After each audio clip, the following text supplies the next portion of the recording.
Hi guys and welcome to BroardCast Vlogs. Today I'm going to be talking about the England squad and what I think it should look like for the World Cup in 2018.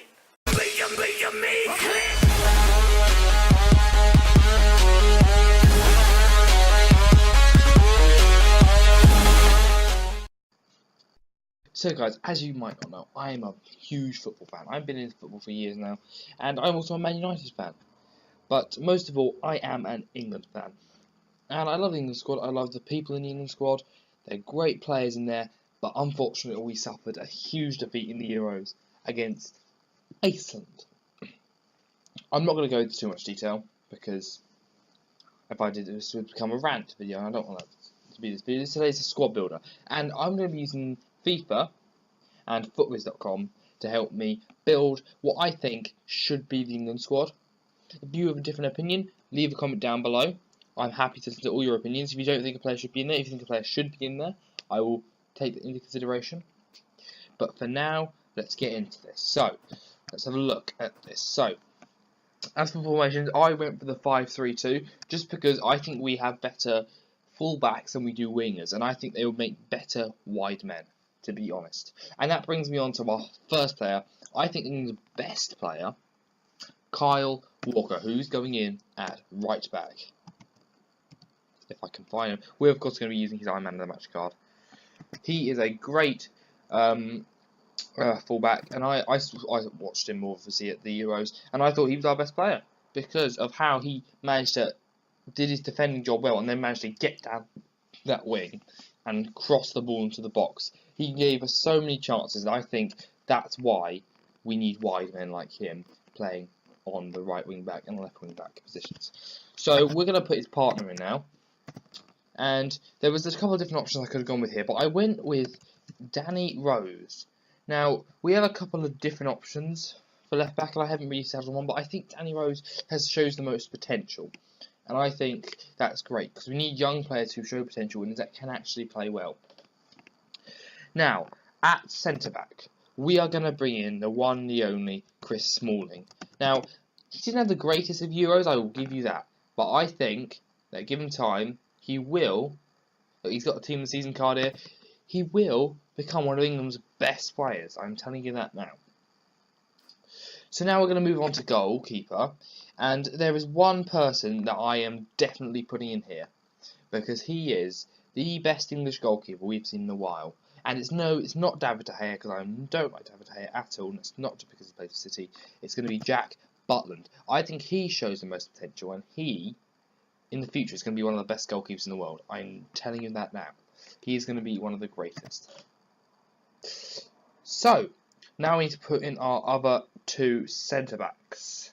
Now, this one was quite a difficult one for me, but in the end, I made a decision. So, first of all, I'm not going to put Eric Dyer in there because I think he can do better at centre mid. I am going to be putting Phil Jones. Now, he is again a young player. He plays for Man United, so don't think I'm being biased here. I'm not. Eric Jones, I think he could play well at centre back. There's too many centre backs to think of, really. It's lots of different options we could go with, but I think he's going to be one of our best options to play there. Now, I hadn't really thought about this next one very much, and I completely forgot that we had three centre backs to put in. So it's kind of difficult, and I'm going to put in John Stones because again he is another young player who shows so much potential. He's been playing at Everton and he's playing quite well at Everton, and I think given time he can work his way into the England squad. I don't know whether or not he's going to be in Rio, but that's because I'm not sure about three centre backs. I'm thinking about other positions, other formations that don't involve three centre backs but do involve those wingers, like I said.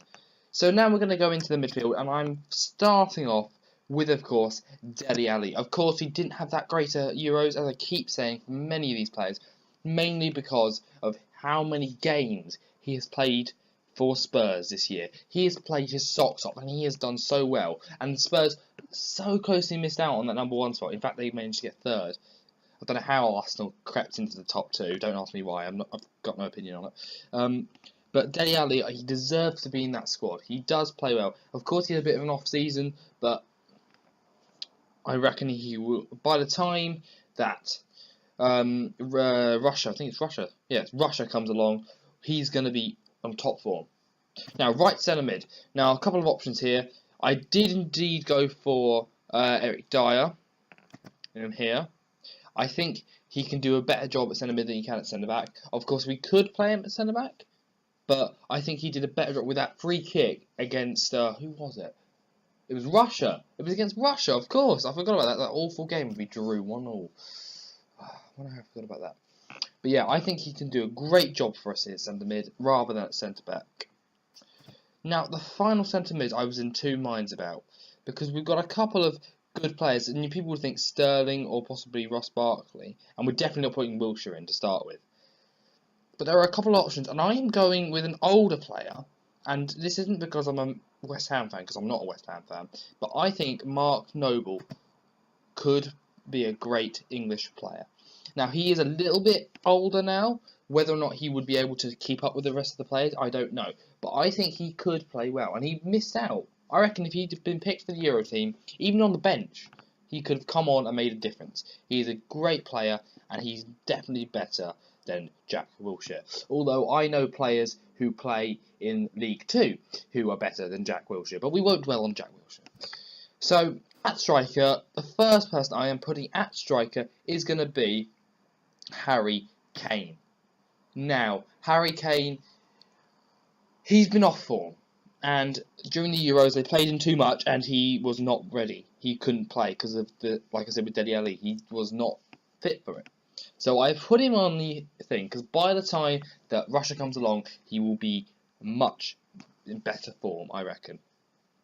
Now, the other striker is a bit of a one you might not agree with me on, and we're going to be putting in a player who isn't in FIFA.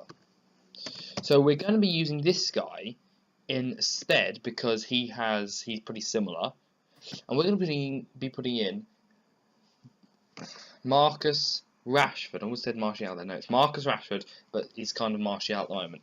So yeah, I think, in my personal opinion, that Marcus Rashford is one of the best English players we have, and he's such a good young player. He's had a great season, first season at United. Next season, if Jose Mourinho plays him, he is going to be one of the greatest Premier League players we have ever seen. And I can say that for a fact. Okay, so that is the starting 11. We are going to do the bench. I don't know if I'm going to do the reserves, though. I'm going to think about that. So the first player that I'm going to put on the bench is Joe Hart. I don't like Joe Hart. I don't think he's good enough to start. But I think that he has got the experience to be at least in the squad. I think he had a rubbish Euros, and he's lost his chance to start now. He shouldn't be starting, but I think that he could still bring some kind of like experience to the squad that younger players can learn from. Next up is the squad's captain, Wayne Rooney. I completely forgot about Wayne Rooney for some reason. We are going to be putting him. I think if they were to bring him on as a sub, they'd have to bring him on in midfield, maybe for Mark Noble at half time when he's just too tired to carry on. But I think Wayne Rooney he did have quite a good Euros. Out of all the players, he did have quite a good Euros. And I think he does still deserve his place. He's not got many years left on him, so whether or not he makes it to the Euros, that's why I didn't put him into the starting 11, because I don't know whether or not he is going to make it. Next up is a player you might have thought I might have started, but I'm going to put Jamie Vardy on the bench. Now, Jamie Vardy is a great player. Of course, he had a great season for Leicester. He's great. He is. He's really good. He's a really good player. And I think he does deserve to be in the squad. He might even deserve to start, but I think he's a better off player if he's playing as a super sub. I think he's a great super sub, and he is going to take the World Cup by storm, I reckon. He's going to be a great player. He's going to come on at half time and score 3 or 4 goals a game. That's my personal opinion. But that's what I think. That's how I think we should do it. Now, these next players I'm not quite sure about because I can never remember their names. So we're going to go. We don't want to go to this. This is something that came up. We're going to go to FootWiz, and we're going to use the search engine to come up with the next players. So it is going to be FIFA 16 search engine, and we're going to look up if it loads. I want to put a fullback in there because there are a couple of English left backs that do deserve to be in the squad and maybe even start, but I put in other players. So left back, and they are English. So we're going to search this up and we're going to see what we get. So first off, we have got, anyways, of course, Luke Shaw. How can I forget about Luke Shaw? Okay, let's put him in now before I lose my mind. So first of all, Luke Shaw.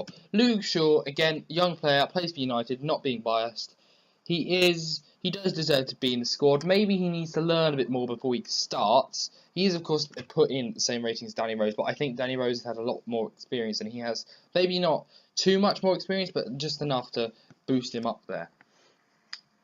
So yeah, we are going to, what are we going to do now? Let's have a look at other English players, because I can never remember the names of these last ones. So yeah, Harry Kane and Jamie Vardy we've already said about. Frank Lampard doesn't play for us anymore. So we are going to go next to Daniel Sturridge. Now, I don't like Daniel Sturridge. I don't think he's a very good player. But this Euros, he has shined. And in the Wales game, I think that's the best game of English football we have played in a very long time. And some of it is down to Daniel Sturridge, who does deserve his place on the bench. He is a superstar, I reckon, along with Jamie Vardy. They're going to come on and take it by storm, I reckon. Again, my own opinion. You don't have to have the same opinion as me, although it would be nice. Now, I'm putting this next player in because there aren't that many players who could play in a couple of positions. So I'm going to put in Raheem Sterling. There you go, that is how you spell his name. Now, he can play in midfield, he can play on the wings, he can play anywhere. I'm going to put in his midfield card. Because if he's going to come on, he's going to come on in midfield. And he isn't a good he doesn't start, let's just say that. And I think that given time, he will be he could come back, but he hasn't played well recently. He doesn't, of course, he's quite quick. That's his one thing he's really good at. He is 94 pace, obviously, on here. He is pretty quick, and they can bring him on the midfield to play those quick balls through to the strikers. But again, it's an situation. And the final player I'm going to put in is one you probably wouldn't think of, and that is, no, that's not who it is. Is that how you spell his name? I can't spell his name. Hang on a minute. This is another West Ham player, and I think, hang on a minute. I'm not quite sure. I get two of these players on a lot. One of them is English, one of them is not. And one of them definitely deserves to be in the England squad. So, Barclays Prem, West Ham United. Let's have a look at you. Of course, we've said about Mark Noble. Andy Carroll, I don't think deserves to be in the squad. No, is it Antonio? Yes, it is Antonio. So, I always get Antonio and Kiate muddled up. I don't know why. Don't ask me why. Yo. No? Where are you? Ah, here we are. Found him. Antonio. He's played great for Leicester I'll get it right in a minute. West Ham this year. And I think he could be a future England player. He might not make it into the squad again. Another player who might not. But he can play well. And I think that given his day, if he improves next season with West Ham again, he could make it into the squad. Again, another and that's why I put him in at the end, because I wasn't quite sure about some of these players. But yeah, that is the completed squad. Now, there's a couple of players that people are going to shout at me saying, oh, why are you putting him in? He doesn't deserve to be in the squad. But this is what I think. This is not what you think, this is what I think. And if you have a different opinion, put it in the comments. And I'd like to read about them and probably reply, because there aren't that many of you. So yeah. So this has been my video on the England squad. I hope you've enjoyed. Leave a like, comment, subscribe if you're new, and I'll see you later.